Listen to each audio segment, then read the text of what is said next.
You don't want to get into business someone or marry someone where you both, go into the business like, yeah, we want to make money, or yes, we want to build this life together. And then as you start building, one partner, one person who's like, you know what, I want to get to a $5 million net worth and then like just be done. And then the other person starts to think like, I love this. I could do this every day. Like, I want to keep grinding. Like, I want to buy a yacht. I want to go towards 100 million net worth. And if you guys are going in these different directions, it's all of a sudden going to pull you apart. Loverly presents the Wedding Podcast, a show for those on the road to I do. From relationship advice to wedding planning tips, we break it down. I'm your host, Kelly Khalil, bride-to-be and the founder of Loverly, a DIY wedding planning platform. Over the years, we've helped tens of thousands of couples get down the aisle. And now that it's my turn, I'm not holding back. I'm bringing in my besties, wedding pros, and some brides-to-be you may know to talk through everything from picking the perfect venue to mastering your relationship. It's time to plan smarter so you can focus on the happily ever after. You've got the ring, we've got the rest. Welcome back. This week we have a different type of episode, not about planning, but a little bit about how to financially plan for your future. We're sitting down with Ashley Kehr, who is the host of BiggerPockets Real Estate Rookie Podcast. Ashley purchased her first rental property in 2014 and has since grown to buy and hold a portfolio of over 30 units. So she's going to break down Real Estate 101, everything you need to know about the market as a first-time buyer, as well as the steps to buying your first home with your partner. So chatting through everything from the prep work you need to do to apply for a mortgage, some hacks to build equity quickly, and ways to set up you and your partner for financial success through owning a home. Let's get into it.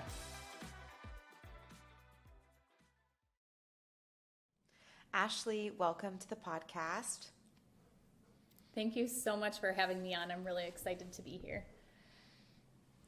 Well, I am excited because this is a topic we haven't quite covered yet, but happens pretty quickly after you get engaged. You start thinking about where will you be living if you're not already living with your partner, and that entire journey of finding your home together, purchasing that first home, and there's a whole bunch of nuances in that planning experience, just like planning a wedding, that I can't wait to jump in and discuss with you. But before we get into all that, I'd love for you to share with our audience a little bit about you and how you got into real estate. Sure. So I actually graduated college as an accountant. I was going to be a CPA. Well, that lasted 6 months, and I hated sitting at a desk. So I ended up quitting my job. So at this point, I'd been about 6 months married, and so my husband agreed that if we had a baby, I could be a stay-at-home mom. So I put in my 2 weeks notice, I got pregnant, and life was good. Well, about a month into being a stay-at-home pregnant person, I had my childhood friend reach out to me and say, my dad just needs help with some stuff, and I know you're not doing anything. Do you think you could help him stay organized and figure out some things? So her dad owned a bunch of real estate and some businesses. So we kind of got together, and he had this 40-unit apartment complex, and he's like, I need somebody to manage it. So he's like, it's part-time, you can do it from home, everything. And so I started working for him part-time as a property manager. And from there, I started partnering with his son, actually, who was also my friend growing up, and we bought our first duplex. So after that, I just started partnering with other people. I bought properties on my own, and from there, I started educating people on how they can get started in real estate too. And where is all this? This is in what city? Buffalo, New York. Oh, okay. So in New York. And so this is what, 10, 15 years ago? I started working in 2013 for this investor, and then I purchased my first property in 2014. And when you got that call from your childhood friend asking you for a little bit of help, would you ever have imagined that now you have a very popular podcast educating people on real estate, and like, was that ever anything in the cards? Did you have a big vision once you got into it, or did it just kind of naturally unfold? Yeah, I mean, my big aha moment was as I was working for this investor. I was very appreciative of the job and what I was learning, and I liked it. Every single day was different. And then, so I did the property management for him, but he also had me help with a ton of other stuff, and money management was one of them, and acquiring new businesses. So he was buying this new business, and he took me to the closing table to purchase this business. And I got to see how he went and refinanced one of his properties, took some cash from that refinance, and was using that cash to buy this new business. At that closing table, he let me write out these huge checks that were used to buy this business. And it was just like, oh my gosh, I've never written a check to anything close to this amount, never even seen a check this large. And right there was like, wow. And it wasn't like he had saved up this much money in his bank account. It was he was leveraging the properties he already had that had appreciated in value, had more equity in them, pulling that equity out and using that to continue to build his businesses, his portfolio, and his net worth. That's incredible, and I'm sure very inspiring to see that kind of opportunity unfold. I'd love to kind of chat a little bit about, before we get into tips for people to buy their own place, just understanding the real estate market in general. Right now, we're speaking Q1 2023, where interest rates are at an all-time high for the last 15, 20 years. Mm-hmm. And oftentimes it feels overwhelming that it's just not accessible and possible for people to get into real estate, and that you feel like you have to be have hundreds of thousands of dollars saved, and you have to be a millionaire in order to purchase a home. Can you share a little bit about kind of the real estate market and industry and what you're seeing for right now, and kind of the last kind of 10 years? Sure. Yeah. So especially within the last couple of years, we saw really low interest rates, but we also saw really high prices. So if somebody bought a home, say for $500,000, and maybe they got a 3% interest rate, okay, over 30 years. Now for somebody to go and buy that same home, they're probably getting a 6% interest rate, and maybe they're getting it for $400,000 instead. We have seen property values start to come down. There's definitely people out there that still think they can get 2020, 2021 pricing for the properties, but in reality, we're not seeing. You mean the buyers sellers? buy unless they're getting that discount from the sellers. Yeah, the sellers are thinking that they can still get those high values. Thank you. So what you're going to be able to do is, especially if you don't plan on being in a property long term, so if you think maybe you'll live there 5, maybe even 10 years, right now you can buy that property at a discount.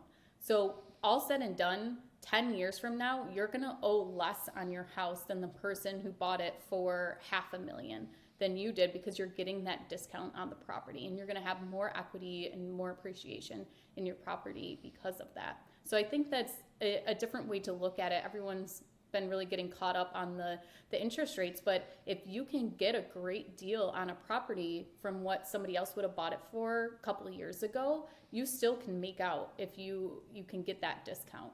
And it won't make such a big difference in the long term on the use of that property. So it's definitely, if you're planning to stay in that home for the long term, that the interest rate is not as big of an impact as, say, the home price, that you're able to negotiate because there's less buyers in market right now because of that fear of the interest rate. Yeah, but even if you're like people who got the 30-year fixed rate at 3%, if they're planning to hold like 30 years and stay in there forever, they definitely made out on that deal because it's the low interest rate. But it's when they try and go and sell in 5-10 years, and if interest rates are still high, it's really worse for people who bought in 2021, got that 3%, and now they're trying to sell it and people can't even afford to pay what they're asking for. So we're seeing this a lot with short-term rentals. People who went in and bought short-term rentals realize it's way more work than they thought. They're not getting the demand anymore of people filling up their bookings, and so now they have to sell the properties, but they're not able to sell the properties for what they bought it for because the interest rates have gone up and people aren't willing to pay that amount anymore. So there's a lot of different variables, and if interest rates do to go down in 5-10 years, you can always refinance too. So I've seen a lot of people going and getting a 7-year or a 5-year fixed rate. Normally you would see 15, 20, 30 year, but the banks offer a 5-year or a 7-year, and after those terms it goes variable, where your interest rate will fluctuate with what the market is. So you have to be very careful of that. So if you do choose to do a 7-year, you can get a lower discount now. So for example, I just did a 7-year fixed where the interest rate would have been 6.5% if I did the 30-year, and now it is 5.125% because I did the one that was only 7-year fixed. So I have to have a plan in place that in 7 years, either interest rates are going to be lower and I can just refinance into that, or I need to have another way to pay the property off and have my funds ready to pay that property. So because the interest rate could go up even higher, and you don't want to get stuck into a position where 7 years from now you're stuck on that variable rate, or even if you go to refinance but interest rates went up to 8-9% now and your mortgage payment has almost doubled and you can no longer afford it. So you just have to be very cautious of that. It's timely because my fiance and I are actually looking for a property here in Austin where we spend half of our time. And Austin, Texas is one of the real estate markets that has exploded, right? Over the last kind of 5 years, it's seen record growth. And we started looking in 2022, so last year, and that was almost at the peak of the market where rates were still really accessible. So a lot of buyers out there. And when you saw a home that you liked, there would be 30 offers in 24 hours above asking. And it was pretty wild. It felt like we would never be able to find a place here. And also everything we were looking at, not only did it feel overpriced, but Austin's a relatively new city. So a lot of the homes, that were turning over were people who were the original owners who maybe hadn't updated it. So all the houses were built in the 60s and maybe early 70s, but haven't been renovated. So they all needed major work. So it just made it prohibitive to where we decided we're not gonna purchase. And now, a year later, how different it is. Apparently there's a lot more inventory, and it's not nearly as competitive. So we're going to try again this summer and see what's out there.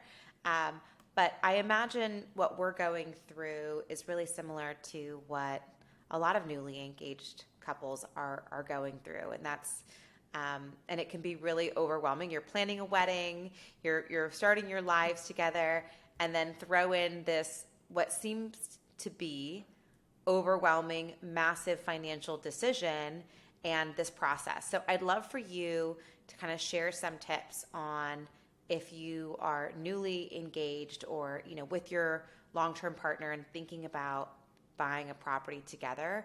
What are kind of those first steps and those first conversations that you would have with your partner to prepare for that process?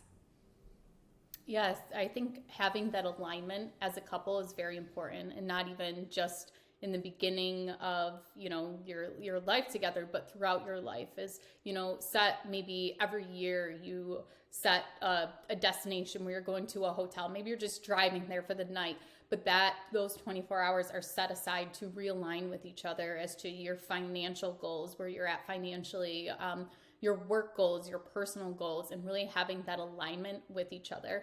And I talk about this a lot for business owners. If you have a business partner and even your spouses in your business, is that you want to make sure that you're always on the same trajectory. You don't want to get into business someone or marry someone where you both, go into the business like, yeah, we want to make money, or yes, we want to build this life together. And then as you start building, one person who's like, you know what? I want to get to a $5 million net worth and then like just be done. Like sell everything, we have our cash, and we're just going to live life. And then the other person starts to think like, I love this. I could do this every day. Like I want to keep grinding. Like I want to buy a yacht. I want to go towards 100 million net worth. And if you guys are going in these different directions, it's all of a sudden going to pull you apart. So I think keeping that yearly meeting or even quarterly, like checking in on each other, is making sure you're going in the same direction. As far as like your personal foundation, is building that out together. So what do you have to do to get both of your finances in order? I started with Dave Ramsey's. I read his book. I followed his plan. I think his plan to get out of debt is great. I think once you're out of debt, and his financing or investing advice, I wouldn't recommend listening to that. But as far as how to get out of debt using the snowball effect, I think that's a great way to really build a debt-free life if that's what you want. I started investing in real estate with some debt, and I used my cash flow from my rental properties to actually pay off my debt.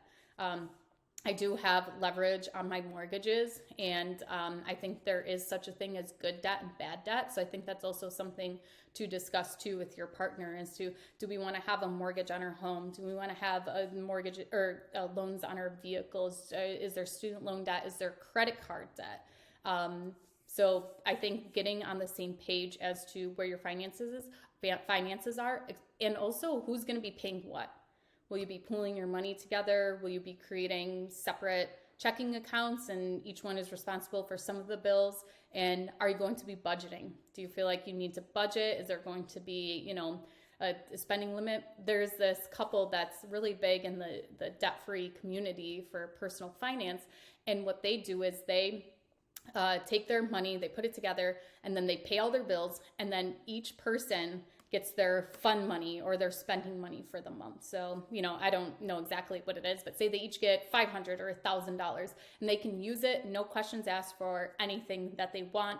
And then the rest of the money goes into savings or their retirements or, their index funds, whatever that may be. So I think that's also a great option for people too, is kind of not only look at what your finances are now, but write out a plan as to how you can really coordinate it through the rest of your life too. The thing that I think is interesting about what you said is alignment. And that's oftentimes something that those conversations, people don't have them until after they're married, right? Because they're not thinking ahead. And alignment is critically important, right? Not just about finances, but about, what your vision is for life. Like that exact thing you said, maybe someone, has never even shared it, but hey, I actually want to retire by the time I'm 40 years old and sit around and travel or whatever it is. And I think that's super critical. I also find that in relationships, well, especially in mine, oftentimes opposites attract. Right? So you have someone who's a super driven person, and sometimes someone who can be more laid back, or someone who has a super strong vision, and maybe someone who is kind of ready to go with the flow.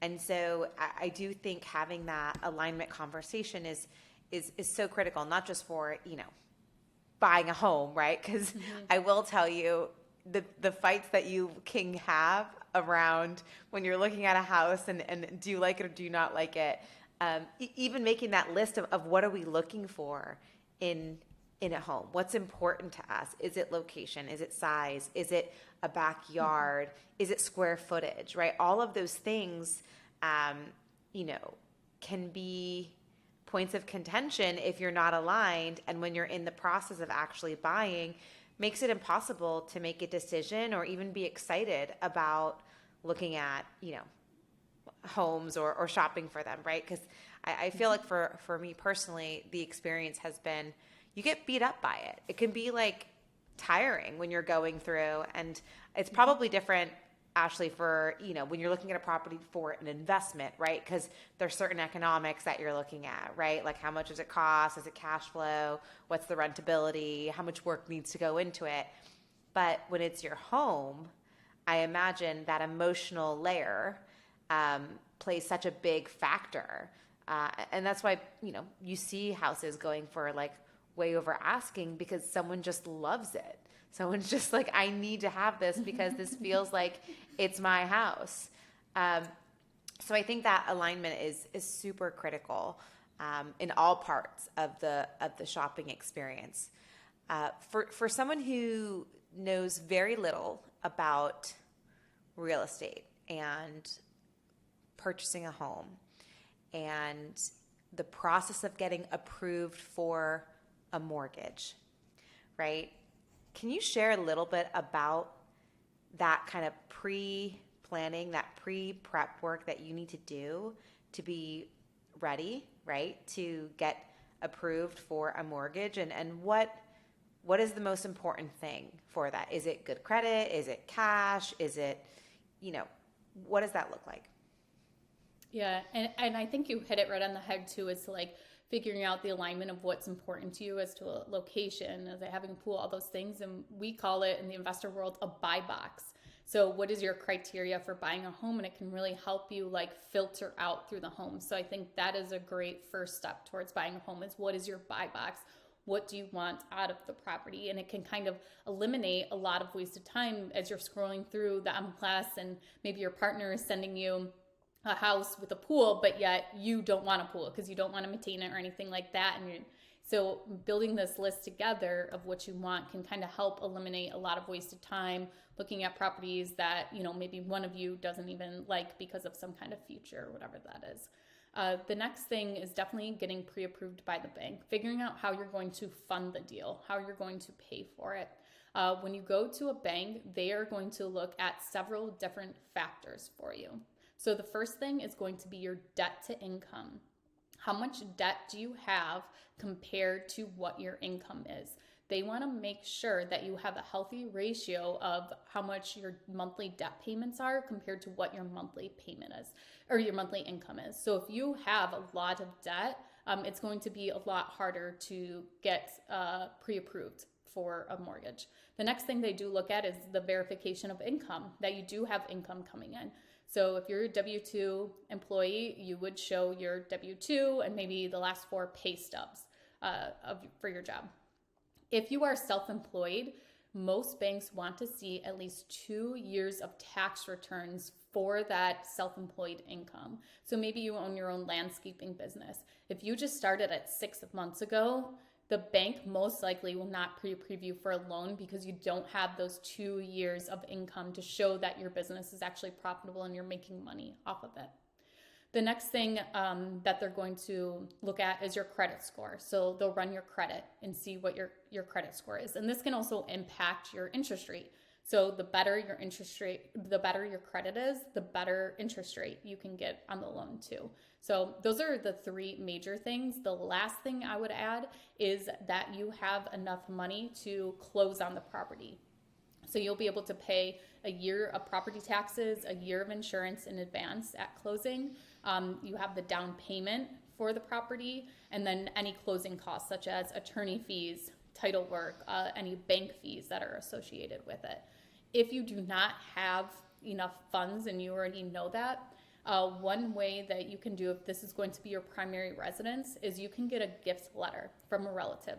So if you have a family member that is going to give you money, you can have them write a gift letter to the bank letting them know that they're going to gift you $30,000 and that it is not payable back to them, that this is a gift. So that's very important, that this has to be someone giving you a gift and it's not something that can be a loan where you have to pay them back in the future. So those 4 are really the top things that the bank is going to look at when you get pre-approved. There are some agents that won't even put in an offer for you unless you have that pre-approval letter. And also shop around, because I was going to say, I think some homes won't actually let you schedule a tour if you don't have a pre-approval letter, because they don't want people just coming in and being looky-loos and walking through and like window shopping for houses that there's no intention, especially if someone's still living there and they have to leave their house to have someone come look at their house that's listed for sale. Yeah, I've seen that too with properties that have tenants in place where it's just so inconvenient for the tenants and difficult to schedule showings with the tenants in place, coordinating around them so that they do the same thing. You have the pre-approval or the proof of funds. So if you're going to be purchasing in cash, or maybe you're using private money, somebody you know is lending you the money to buy the property, you don't have to go to the bank at all. They'll want, a bank statement with all your personal information crossed out, but just showing that in the bank account it has enough money for you to actually close on the property. So that's another thing that the bank or that the seller would look for too. Of those 4 things you said, each one of them could be extrapolated into a whole conversation because there's so many nuances in each one of those. The first thing you said was proof of income and that debt to income ratio. And this is something that can be really challenging if you're not a W-2 employee. W-2 employee, you have a regular full-time job.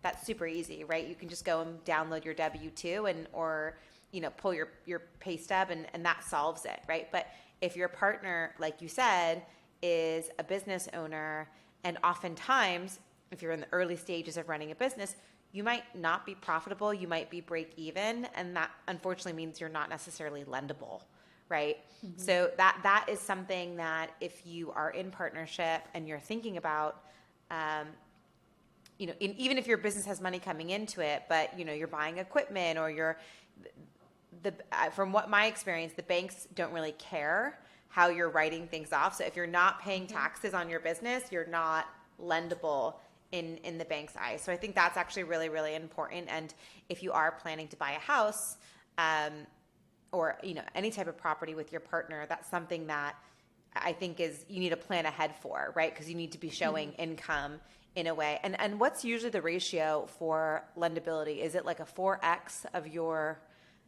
income? Yeah, they want to see that you don't have, your debt isn't more than 45% of your income. So you want to stay below that 45% threshold.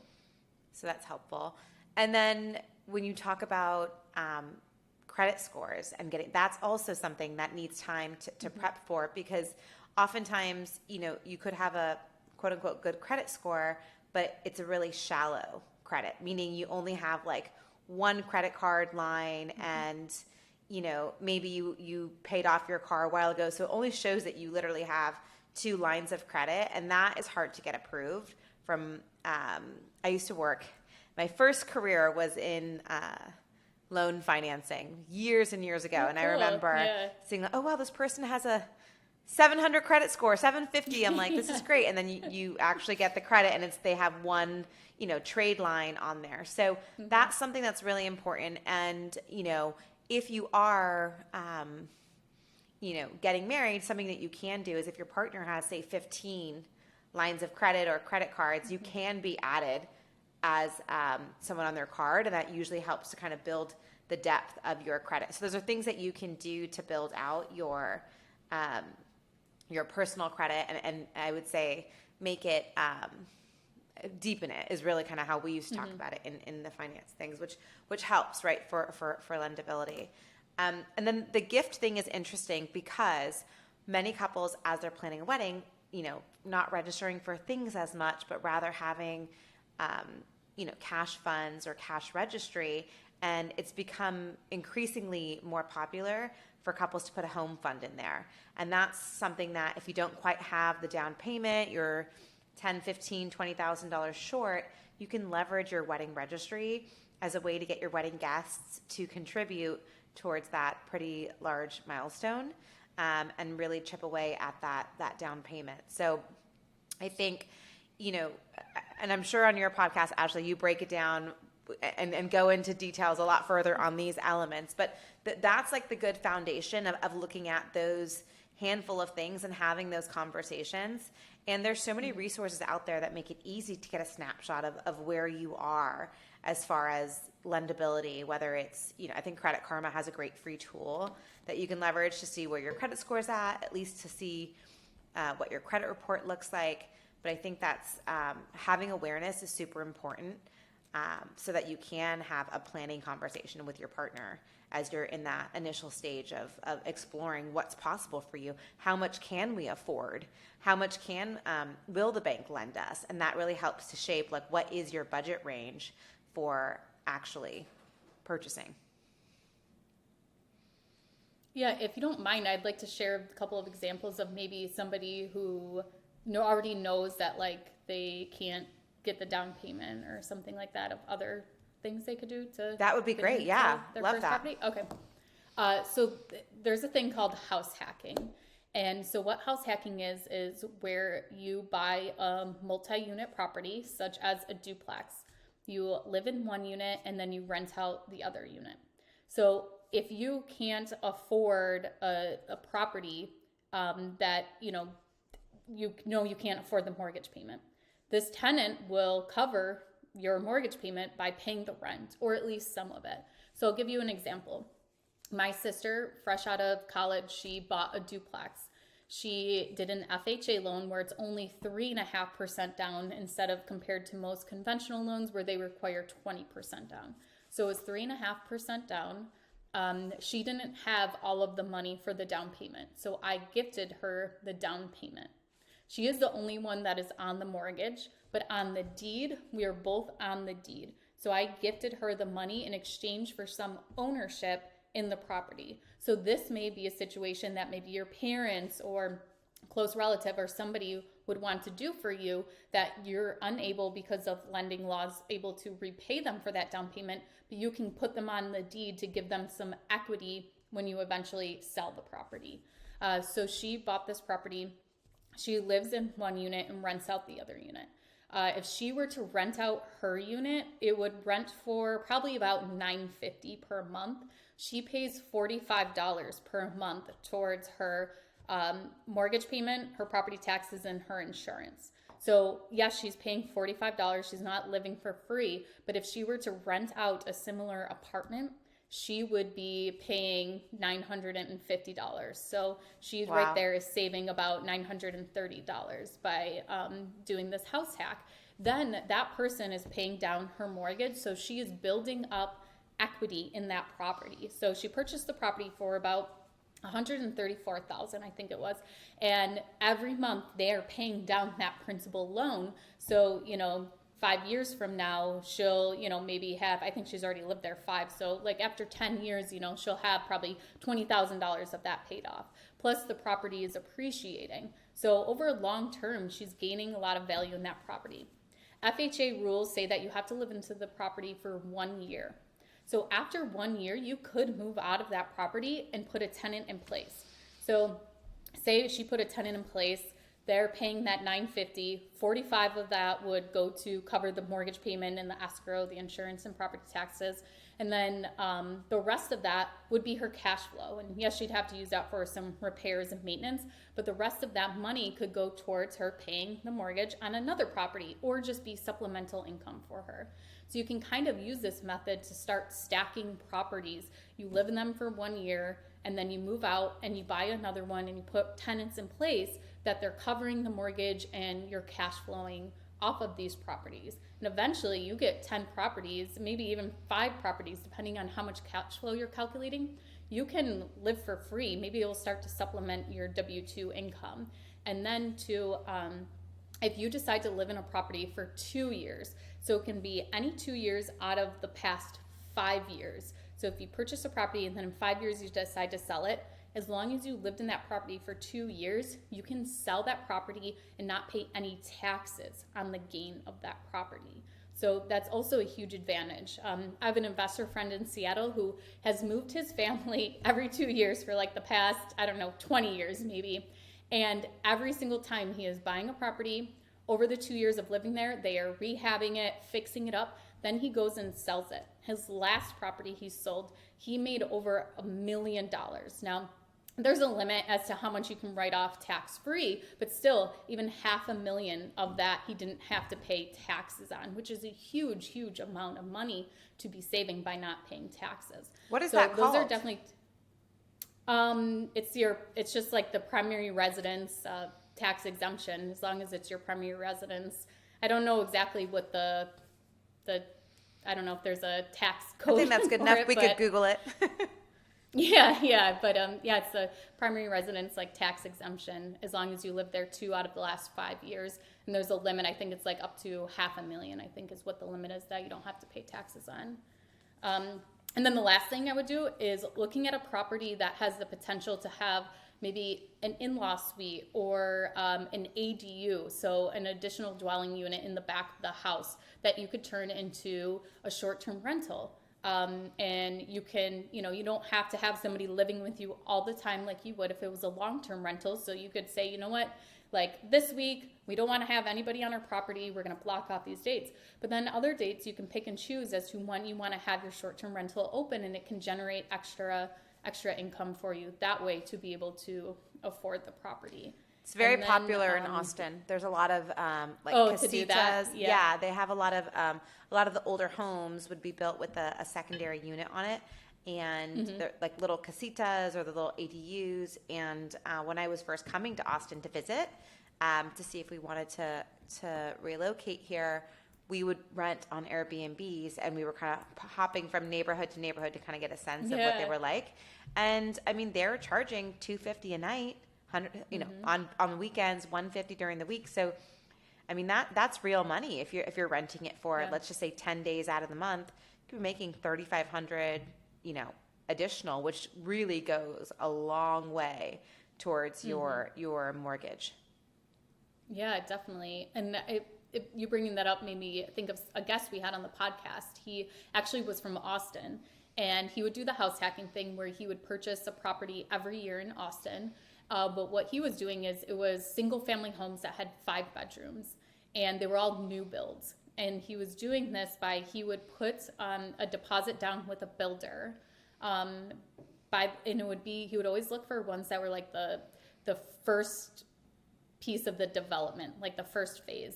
And by the time his house was built, they were already maybe on to taking deposits for the third phase. And they were selling for way more than what he had paid and for that first phase. So his property was already appreciating a lot. And then he would rent out those 4 other rooms. So he would live in 1 bedroom, and he would rent out the 4 other bedrooms, share the common areas. He would cover the utilities as part of their rent, and he would just have roommates for the year. And he would cash flow every single time, where he never had to pay to live in any of these properties. Then after a year, he would move out. He would put another tenant in his bedroom and then go on to the next property too. I mean, I respect that. A lot of married couples might not be okay. Yeah, I was going to say. I respect that hustle, but I don't know how well that's going to work. Yeah, when you're planning a wedding or recently engaged and you have 4 strangers living in your house. I respect the hustle and the creativity, but that's going to be a no for me, dog. I'm not. I'm going to be like, we're not doing that. He was definitely single. So single. Okay. Yeah. Yeah. No. That I've heard quite a bit, and I know my in-laws back in the early 80s. That was their move. Is they bought a multifamily. They bought a duplex. They lived in one. They rented out the other. And I remember also that's what my dad, who's in real estate. Similar. That's what it started with. Was the duplex was kind of the key. But I think it also depends on where you're living. Like sometimes it feels that when you look at home prices across the country, if you're in a major metropolitan city like Los Angeles, New York, Chicago, Miami, Austin, it sometimes feels, or San Francisco is through the roof. Like it feels not accessible or possible to buy a home. And I know when you're speaking about kind of where you are and your sister's place where she purchased it, I've also seen and heard of a lot of friends who, because I grew up in Los Angeles and I lived in New York for a very long period of time, leaving to go to more I would say affordable cities. I think California had a mass exodus because people just were they were fed up with the prices, but also taxes, a whole bunch of reasons why, right? People left. But I had a lot of friends who moved to outskirts in little towns in Tennessee and North Carolina, and just kind of different towns in Florida, which it wasn't Miami, right? Like people going and moving to new places. Is that something that you're seeing as a trend as well for young couples or booming markets as far as new cities emerging with younger buyers? Yeah, I think there's two pieces of that. The first thing was that the affordability, that people could move from California and move to Austin or Boise, Idaho, and they could buy a house 3 times, 4 times the size of where their money would go in California. And the second part of that too is COVID, where I think when COVID happened, people were stuck in these cities, couldn't really go anywhere. And we've seen a lot of, in my area at least, seen a lot of migration from people outside of the city where they just want a little land. They want some fresh air. And so that's definitely been an impact here where people are moving out of the city to the more rural areas just to have a little bit of land, a little bit of space too. And I think with remote work, that's also a big thing, right? People don't have to be in the office every single day, that a lot of companies fully went remote or have switched it to, optional coming into the office. So, a commute that would have been impossible an hour and a half, that's going to be a no for an everyday. But if you're going in, once a week or a couple times a month, it's not a big deal. It's a simple trade-off to have a home, like you said, that's 2 or 3 times the size of what you could potentially afford. So I think that's super interesting. I would love to kind of talk about once you purchase a home, kind of some opportunities and some hacks to help you build equity faster and potentially, start to kind of think about that next home and leveling up. I do know, I've heard, and it's something that I do, is if you make your mortgage payment, you split it up and you pay it twice a month, you end up making 1 extra payment a year, and that can shave off, I think it's like 6 or 7 years. I've also heard a lot of people just making 1 extra full payment a year at the end of the year, or additional whatever they can put towards their mortgage to help kind of drive that down and shaving off some of the interest payments over a period of time. I'd love to hear your ideas and any tips on how you can build equity faster, or if even that is the right move, right? If you're looking to trade up your home and some of those tactics. Yeah, and I think even if you're not wanting to trade up your home, like you want to stay there for a while, you can always tap into that equity too. So maybe you want to buy an investment property, and I hope you all do after listening to this episode, but you can pull out that equity from your home and go and use that for maybe the down payment on an investment property, or maybe the down payment on a second home that's going to be a vacation rental, but also a vacation house for you. So there's a couple ways to do that as you build up equity in this property. Maybe you've gone through and you've done some updates over, the year that you lived there, the couple of years. Usually a bank will require a 1-year seasoning period after you purchased it, where you'd be able to go and refinance the property. But you can go and you can get a new appraisal on the property after you've done these upgrades.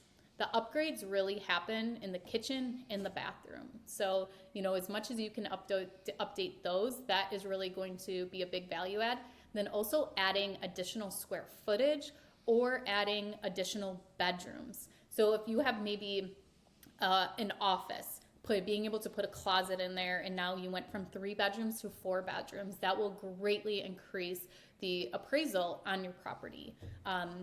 So kind of figuring out those things. And what I highly recommend is this: if this is something you want to do, if you are going to get your property appraised, go and look at a copy of an appraisal, because it will show you this spreadsheet of how they actually value different things. So for example, I just had an appraisal done, and this property had 30 acres. And then one of the properties they compared it to only had 1 acre. They only added $15,000 in value to my property, even though it had 29 more acres to it. So that's something very important to know. I don't know actually, but yeah, that was just and it was a single family. It wasn't a commercial. Got it. One, and really the bank is looking at the building of the property, because that's what they see as the resale value if they were to have to foreclose on it. So we also have an additional dwelling unit on this property. They only added $20,000 to this property for the additional dwelling unit but it was fully upgraded. It had a full tile bathroom, like beautiful amenities in it. But since it wasn't the primary single family, they didn't account for the bedrooms, anything like that. So looking at one of these can really help you like clarify as to, okay, we're going to make this plan. We're going to do some work in this property. We want it to, what's going to show the best appreciation. If you have a friend down the road or, somebody in the area that just had an appraisal done, ask them for a copy of it to see it so you can go through and look at comparable properties. You can also go to Zillow.com or Realtor.com and look at what other properties have sold in your area. You want to look for ones with comparable bed count, bathrooms, and square footage, because that's what the appraisers will pull. And then look at the finishes. So they'll, grade you on the finishes. So you'll get an extra amount of money if you have higher end stuff. You'll get a lower amount if it's a lower end grade stuff. And the appraiser's not going to come in and say, oh, I know this is $20 per square foot tile compared to this is $2 per square foot tile, but they will look. If you have tile, you'll most likely get a higher upgrade than if you don't have any backsplash or any tile in the house, things like that. So going and getting the appraisal done, the bank would say, okay, yes, you've increased your equity in your property, by $50,000. We're going to go and we can do a cash out refinance. We'll do 80% of that. So you can take those funds and you can do whatever you want with them. So you can go and purchase a new investment property. You can also do a line of credit on the property. So instead of actually going and redoing your home mortgage, so especially if you just bought a house where you have a 3% interest rate on it from 2 years ago, you definitely don't want to go and refinance right now to get that equity. But what you can do is you can go and get a line of credit. So usually a lot of times banks will lend up to 85% or even 95% of the home's value. So they'll take so easy math, let's just say the property is worth $100,000. You have a mortgage on it already of $75,000, and they say, okay, we're going to lend you up to $90,000, or 90%. So then you would be able to get the difference between the $90,000 and the $75,000. That would be your line of credit amount, where it sits on there, and you're only paying interest if you decide to pull money off the line of credit to maybe do more improvements to your property or go and, buy an investment property. You can get rental cash flow and then go ahead and refinance that and then pay the line of credit off. So there's lots of different options for building equity other than just selling the property for a gain. And I think couples, when they have their first home that they're in, sometimes you get emotionally attached to it. So maybe you're not as excited about flipping your first home, and it might not always be the best move, right? Because real estate is always appreciating. And if you can leverage your equity to either purchase a new home or upgrade your home or even an investment property, it seems like a really smart way to build long-term value and wealth. Mm-hmm. Yeah, I think having investment properties has really changed my life in a way that I never could imagine. And there's also such great tax benefits and things like that, and lots of flexibility working when you're a real estate investor too. I don't want to downplay, though. I imagine having a tenant or managing multiple tenants, that is work. It's not like a set it and forget it. I feel like on Instagram, I get so many of these Airbnb ads or Airbnb investment ads where it's showing all these people and their stories of how they're, buying these Airbnbs, fixing them up, renting them, which is definitely a model, right? And it's super smart to do, but that's a full-time job at some point, right? When you're managing multiple properties, and obviously you get it down to a science, but I feel like sometimes there tends to be an oversimplification of the work that goes into it, and that sometimes it's not feasible if you have, both of you have full-time jobs. It ends up kind of at some point being a full-time job to manage, these real estate portfolios or these other properties. Yeah, and I think that if you do have, a full-time position and your spouse too, that the best way to do that is, even if you plan on self-managing and doing all the work yourself, is when you're running the numbers on the property, account for property management. So call property managers in your area and ask how much they charge, what are their fees, so that when you are running the numbers on a property to see if it will cash flow, if it will make sense for you, you're putting in that 10% property management fee. And hey, okay, I put in that 10%, I'm still cash flowing $300 a month.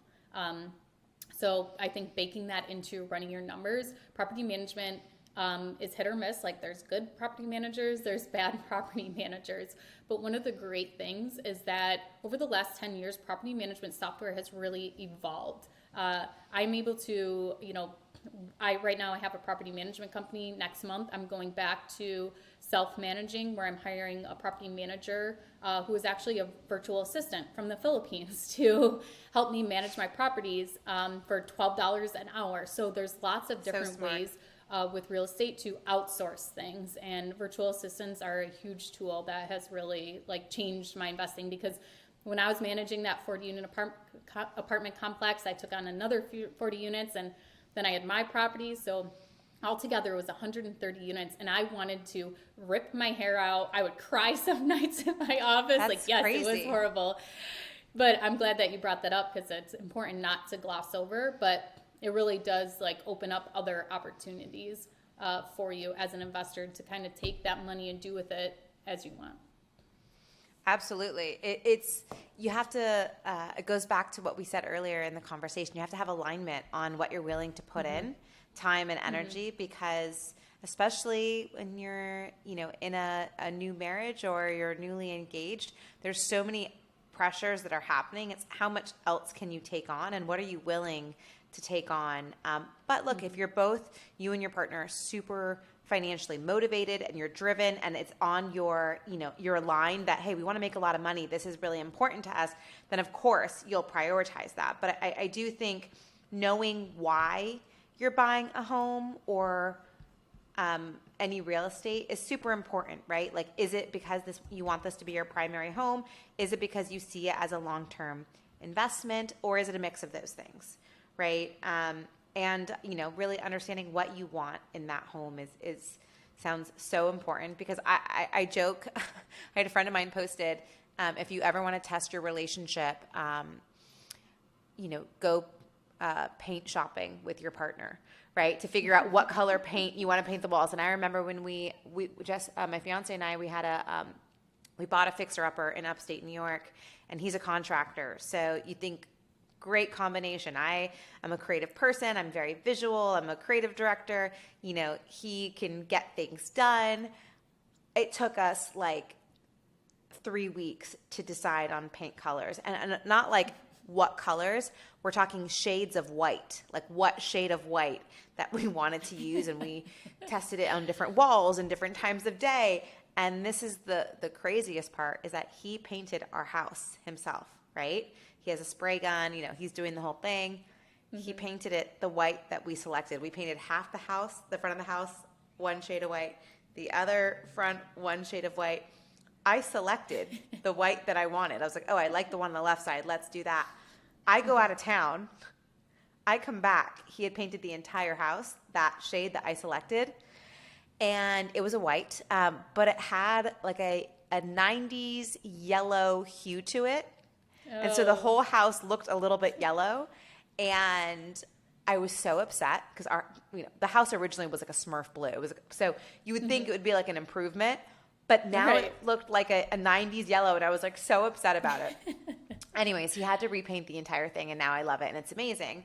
But the point is, you need to be ready for those conversations of what you really want. And sometimes you don't know what you want, and that's the problem, right? You think you want something until, you're in it or it's painted and it doesn't work. And, God bless him, he really, eventually he agreed it was not the right color and he repainted the whole thing. But, And I think that give and take too, as to you have to be able to lean on each other, that, not everyone's perfect, and you're not going to be able to pick out the perfect paint color every single time, You're going to make some wrong decisions. Yeah, exactly. Yeah. And the other thing too is I think the reality is nowadays, you're not always going to get a brand new place, right? And if you can buy, a new condo or a new build or something that's been recently renovated, that's great.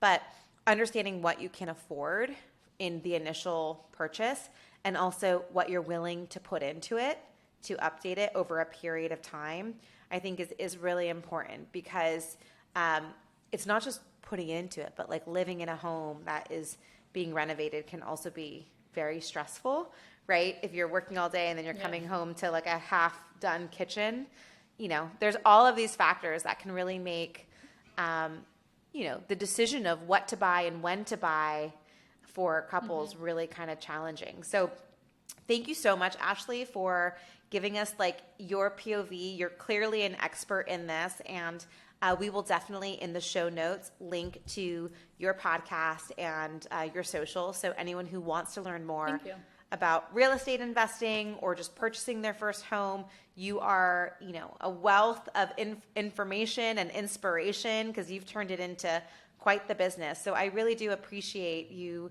sharing all your nuggets of wisdom with our Leverly audience. Thank you so much. I actually have a promo code for my book too for your listeners. It's if you want to check out my book, Real Estate Rookie, it's 90 days to your first investment. And you can go to the BiggerPockets bookstore, which is biggerpockets.com/bookstore. And the code is Kehr, Kehr 10. So my last name and then 10, and you guys can get 10% off. It's also available at Barnes & Noble and Amazon. But I hope that you guys look into real estate investing, and maybe it's something in your future. Amazing. Thank you so much, Ashley. Appreciate the time. Thanks for tuning in to this episode. If you've enjoyed this podcast and want more inspiration and guidance, check out our new and improved wedding planning platform at Leverly.com, where we offer free wedding planning tools and advice to get you hitched without a hitch. And don't forget to follow us on Instagram and TikTok at Leverly. Happy planning.